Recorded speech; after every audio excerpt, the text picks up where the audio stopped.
किसी के बटुए में रखा एटीएम कार्ड उसकी दुर्घटना मृत्यु हो जाने के बाद किस तरह से घर वालों के लिए सहारा बन सकता है, ये 99% लोगों को नहीं पता। अगर किसी इंसान की सड़क दुर्घटना में मौत हो जाती है और उस व्यक्ति के पास किसी भी बैंक का एटीएम कार्ड है तो उसके परिवार को बैंक की तरफ से 10 लाख तक का मुआवजा मिल सकता है। इसमें सभी प्रकार के एटीएम कार्ड पर ये सुविधा उपलब्ध है, जैसे कि अगर आपके पास क्लासिक कार्ड है तो 1 लाख रुपए, प्लेटिनम कार्ड है तो 2 लाख रुपए तक, मास्टर कार्ड है तो 50,000 रुपए तक, प्लेटिनम मास्टर कार्ड है तो 5 लाख रुपए तक और वीजा मास्टर कार्ड है तो उस पर 1.5 से 2 लाख रुपए तक फ्री इंश्योरेंस कवर मिलता है। इस इंश्योरेंस को क्लेम करने के लिए आपको ज्यादा कुछ नहीं, केवल दुर्घटना के 60 दिनों के अंदर जिस व्यक्ति की दुर्घटना में मृत्यु हुई है उसका डेथ सर्टिफिकेट और FIR की कॉपी बैंक में जमा करवानी होगी। इसके बाद लगभग 1 महीने के अंदर उस व्यक्ति के परिवार को मदद दी जाएगी। इसीलिए इस वीडियो को ज्यादा से ज्यादा लोगों के साथ शेयर करिए ताकि जागरूकता बढ़ सके और उनको फायदा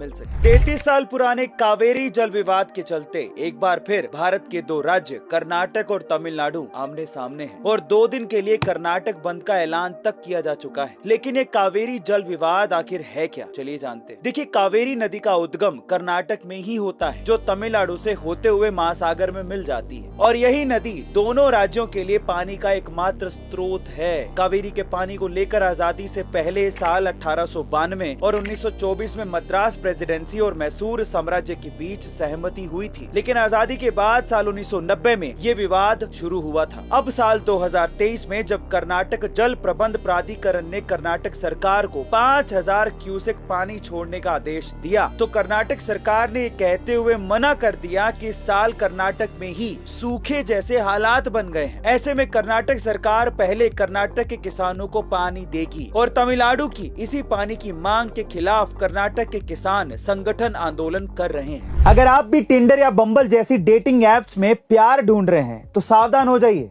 क्योंकि टिंडर या बम्बल पर आपको प्यार करने वाली लैला या फिर है कोई बड़ा स्कैम, ये तो वीडियो देखने के बाद ही पता चलेगा। दरअसल अमेरिका के फिलाडेल्फिया में रहने वाली रेबेका का कुछ दिनों पहले ही डिवोर्स हुआ था। एक दिन अचानक उनकी टिंडर प्रोफाइल पर एक अनजान बंदे ने मैसेज किया जो खुद को एक फ्रेंच बिजनेसमैन बता रहा था। समय के साथ साथ दोनों में प्यार बढ़ता चला गया। कुछ दिनों बाद वो बिजनेसमैन रेबेका को एक क्रिप्टो करेंसी प्लेटफॉर्म पे इन्वेस्ट करने को कहता है। शुरुआत में रेबेका ने उस प्लेटफॉर्म पे $1000 इन्वेस्ट किए, जिस पर उसे कुछ दिनों बाद ही $168 का मुनाफा मिल गया। दूसरी बार रेबेका ने $6000 इन्वेस्ट किए, जिस पर भी उसे अच्छा खासा मुनाफा मिला। तीसरी बार लालच में आकर रेबेका ने जब उसकी पूरी कमाई $4 लाख इन्वेस्ट कर दी तो इस बार उसे ना तो मुनाफा मिला और ना ही उसके लगाए गए पैसे वापस मिले। यही नहीं, वो बिजनेसमैन बंदा भी रफू चक्कर हो गया, जिसके बाद उसे स्कैम का एहसास हुआ। गाइस, इंडिया में भी टिंडर और बम्बल जैसी एप्स को इस्तेमाल करने वाले बहुत सारे युवा लोग हैं, तो सावधान हो जाइए। इस वीडियो में मैं आपको एक ऐसे प्लेन क्रैश के बारे में बताऊंगा जो कि एक मगरमच्छ की वजह से हुआ। लेकिन मगरमच्छ की वजह से प्लेन कैसे क्रैश हो सकता है? दरअसल 25 अगस्त 2010 के दिन कोंगो के किंशासा एयरपोर्ट से एक विमान उड़ता है। सब कुछ बिल्कुल नॉर्मल चल रहा था कि प्लेन के कैबिन में अचानक से एक मगरमच्छ आ गया। पर यह मगरमच्छ आया कहां से, बताते हैं। लेकिन अचानक से मगरमच्छ को देख के प्लेन में अफरा तफरी मच गई थी और लोग प्लेन के कॉकपिट की तरफ भागने लगे, जिसकी वजह से प्लेन का बैलेंस बिगड़ गया और प्लेन